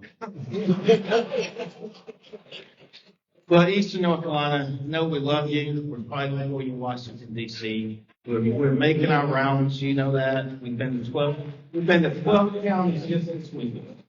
And that's not including Western Carolina. And I'm going to never, ever stop fighting for Eastern North Carolina. That's in my heart. I was born here. I pray to die here and get buried here. I'm sorry. That's just how I feel about it. That's just how this place. And I love you all. I don't see this as constituents. I see us as a great big family. Thank you.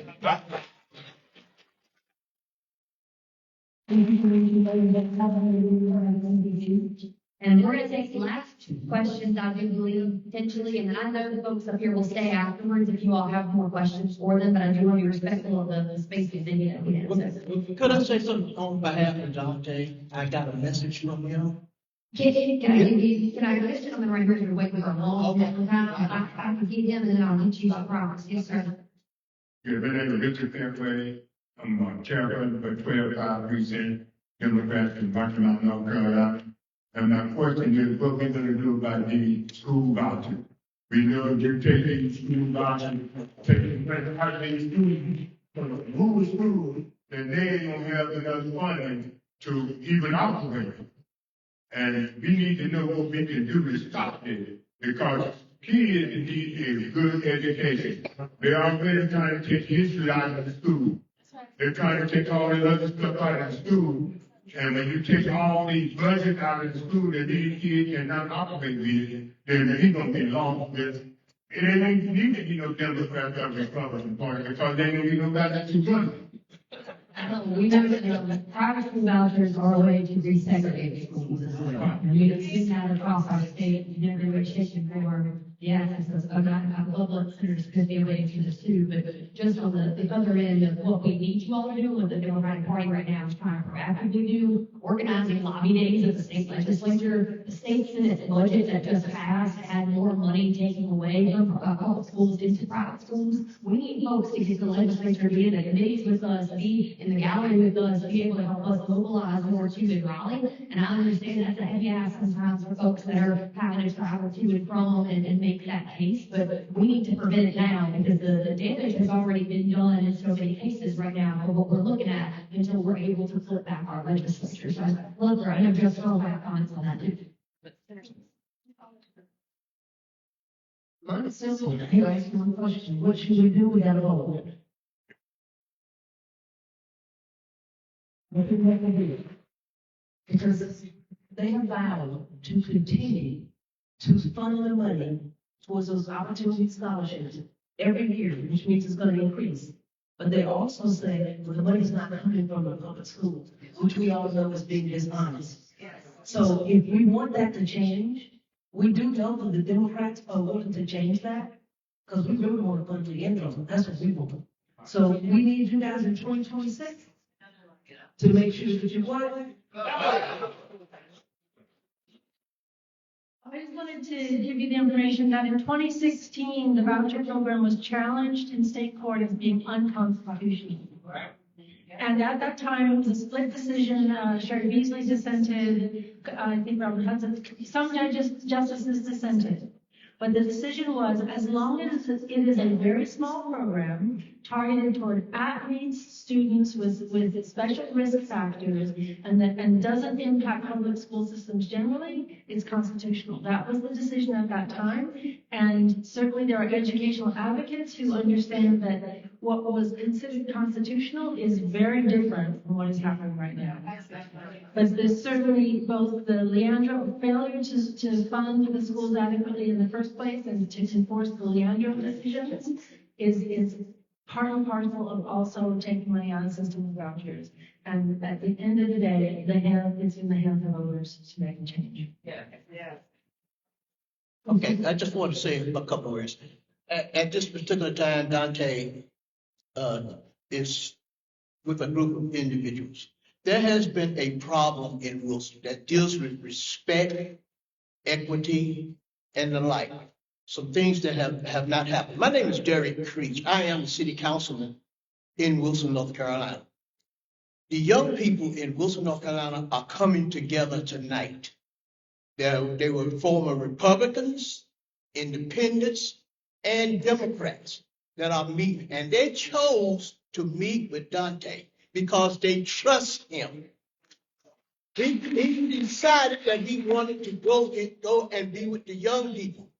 And what has happened, which I was a part of on Thursday night, I'm not even going to say it's too important. The young people are coming together because they are going to meet at city council at the next meeting. They said all of them, and there's approximately 40 of them that are there at this time. So he senses love, but he has some things that he needs to do. And the young people love him. And we're pulling the individuals back from the Republican Party because they've been lied to for so much that we have to do what is right. And my last thing is that I am worried. I am a senior citizen. And I am worried. I lost my doctor because he retired about 2 years ago. I went to look for a doctor. I pay for my doctor. I have my own insurance, Humana, which is a state. I went to some places that would not accept me. If they want to accept me, what's going to happen to the people who don't have Medicaid and Medicaid? I'll say, I pay for my own insurance. They didn't even want me. I had one doctor said that we don't take anybody over the age of 59. This is true. In Wilson, North Carolina, I am worried. I am worried about the people who's going to get his things taken from them. We have to get out and vote. These young people are mobilizing tonight with Dante. We got to pick up where they are because I'm old, so I'm going to let them go. I'm going to let them go and I'm going to follow a deal because that's what the deal is. And a lot of them are there because they want a change and they're not going to sit around and take it anymore. Thank you. What I would say, and that's good, is I think that's sometimes get young folks to show up at state council, county commissioner meetings, run for office yourself. The North Carolina Democratic Party this year is equipped to be able to help folks with free data services, free digital services. So if you need help making a website or a logo for your campaign, you can be able to access that through the state party. You'll also be able to have training opportunities with our training director, Christy Boer, who does Go Builder, which is our data service, teaching you how to use it or someone on your campaign, and also teaching you how to set up a campaign. She's someone that's run for city council herself before, understands what it's like to be in a space where you're new to politics, and you don't maybe know where to go to how to build a website or what you need to be doing right now to set up a bank account or how to raise money or what that might look like. And so there are things that we want to be able to offer this year as a party to be able to support those young folks who may be stepping into this for the first time who need that assistance. But we do. I knew when Dr. Abrams like, I need to be in Wilson. I'm like, you need to go back home. We get it. Trust me. We got all of these fantastic folks up here with us for a while. People around the phone. I'm going to let everybody do a final run through it and say 5 words that they might have. But again, thank you all so much for being here tonight. I thank you, we appreciate it. Thank you, Congressman Davis, for giving your time. I know that you are busy making your way all across the counties, and our justice and our judge and some of our senator as well, because I know that each and every single one of these folks up here, it takes them a lot to be able to get out to all of our 100 counties with us and all of his 22 counties over here too. And so I'm very, very grateful for y'all's time tonight. So I'll start with Senator Smith and make the way. Again, I'm Senator Keihin Smith, representing the Edgecombe County, which is District 5. I'm also secure the legislative black caucus. My office is open. You call me anytime. I'm willing to listen, willing to work, willing to fight. I just know that we can't do it by ourselves. And for me, is I am of the people, by the people, and for the people. And we know we want to be and things are for you. So we cannot wait to the next presidential election in 2026. We need to make sure that we are so many people at the polls that they have to open 15 more polls. That's what we need. But while we're waiting, we waited 6 months to get our judge. So I'm going to take it one step further. If you look at the names that are on that list, and you separate them per county, we should be reaching out to each of those people and having them to go and just re-register right now. Don't look for 4 numbers and 3 numbers and 2, 3 register. Because if you don't do it now, they're planning to do something later. So it's in your hands. Thank you for coming out. Thank you for being educated. And God bless you. Renee, thank you so much for coming. And since you stayed Congressman Davis, I'm not in hot water anymore. Thank you.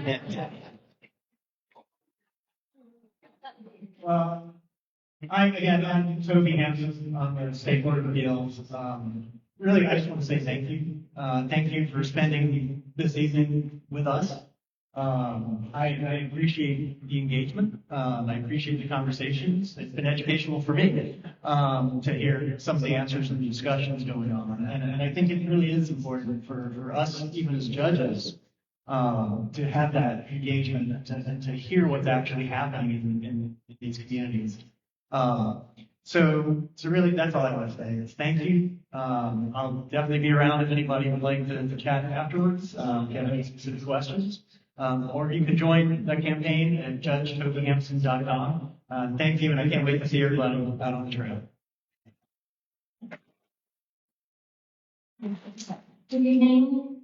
Thank you so much for being here. What I want you to know is that in 2018, we turned the state blue. It was a blue election. There was no U.S. Senate seat on the race, on the ballot. The state appellate races were top of the ticket. And all 4 of your Democratic candidates for state appellate courts won in 2020. And we had higher turnout in that midterm than in prior midterms and actually higher than in 2020. So we know we can do it.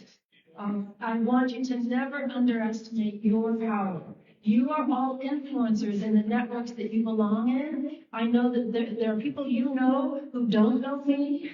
So please tell them about me. Please tell them about what you learned tonight. Continue to communicate with us about what your issues are. I really heard clearly about healthcare and education, and that gives me a lot of courage to continue talking about those things as I go across the state. And finally, what I want to promise to you is I understand that we who believe in freedom cannot rest. Right.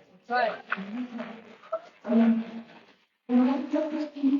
will not rest until you have the court that you deserve, a court that will enforce your rights and protect your freedoms. Thank you. Eastern North Carolina, let me say, these are indeed trying times. And it takes all hands on deck. And we have to also do this in a way in which we are seeking common ground, just like what the preacher was talking about Dante. I mean, we have to reach out to everybody. We have to.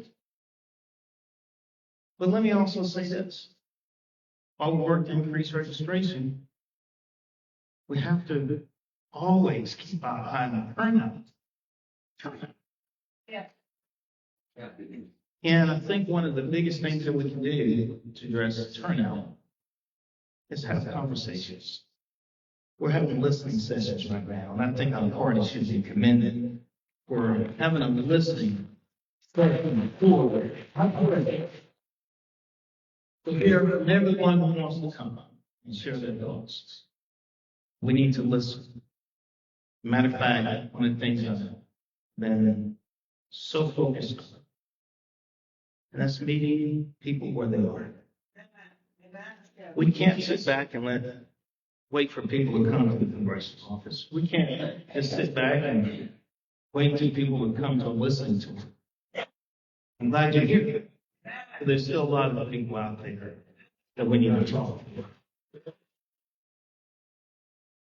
What we've been doing is working harder than ever. Getting out there, when filters, tell us about the issues going on.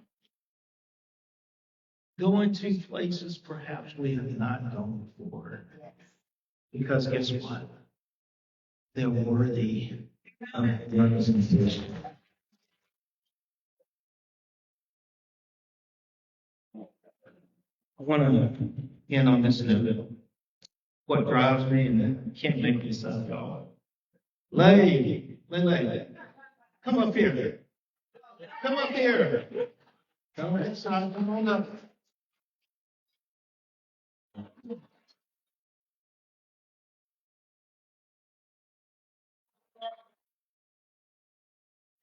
This is the future of Eastern North Carolina.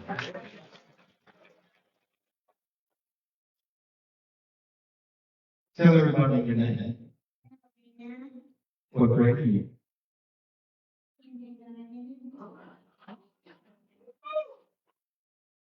Steve, what do you think about being? Still trying to figure it out? Well, you just keep working on to be smart you can. I want to share with you, I remember I was in the state senate. Senator Smith, Representative Smith, and she was on the jury in Raising Lake. She was a little thing, like a real little thing. I still remember her coming out to meetings, who would take turns, babysitting at the meeting. So I want y'all to know, when you look at Layla, this is a future, and she's been in a lot of meetings, so she's knows what's going on. We're going to the Layla meeting, they probably enjoy you, and we love you, all right?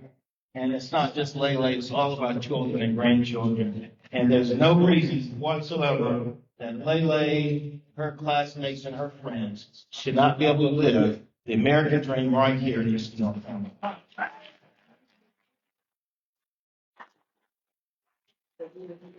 Thank you, everybody. I want to you should not thank us for showing up. It's our jobs to show up here. It's our jobs for constituents or for people and representatives to come out to their constituents, and that's why we want to do this rural listening tour, but it's not the only thing we want to do. And if there are community meetings, places that we need to be in the county that we're not already, I know that Justice Earl and Judge Anson are willing to travel, because we need to make sure that they're getting around all of the counties. And I know that Senator Smith will show up whenever y'all need her to, and you just heard Representative Davis talk about what he's doing right now as well. And so, anywhere that we need to be, y'all let us know, and we'll show up with you, all right? Thank y'all for showing up for us tonight. We really appreciate it. All right, everybody.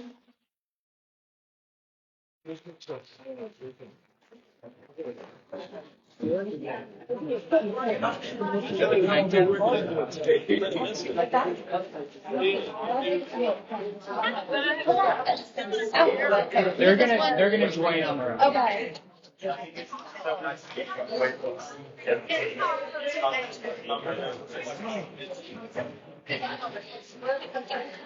All right. Very quick.